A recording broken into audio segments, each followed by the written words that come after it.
Bite that bullet. Nicholas, going to take a degree of self-control for this not to descend into 2 minutes hate. The Daily Mail have news from Rochdale.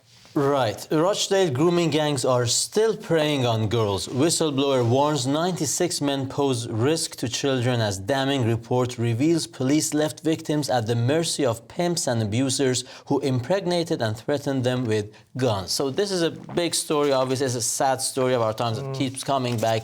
Rotherham, Telford, Oldham, you name it. It's just been going on for over a decade. And again, another damning report this time.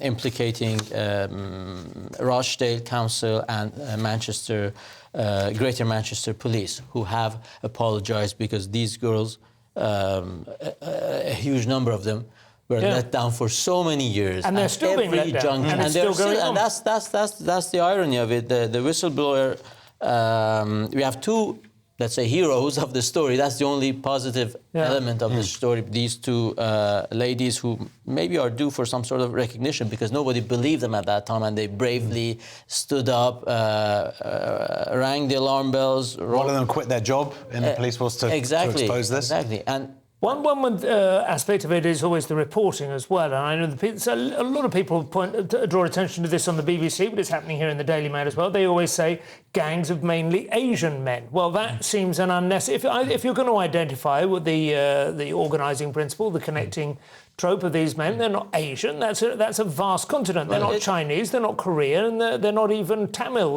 They are overwhelmingly Pakistani and Afghani men from a particular region of Pakistan. They're from the northwest frontier. They're not from Karachi. They're not from Lahore, and they will not do this. They say Asian men, and I don't know whether that's an attempt to kind of diffuse the. I mean, that could create a lot of problem for other Asian men who are not part of this community. Or sensitivity is what we got into this mess in the first place. Exactly. It's a cultural issue that they're trying to pass off as a racial... Well, racists will say it's a racial issue, but it's not. It's a cultural issue. As you say, it's from a very specific part of Pakistan predominantly.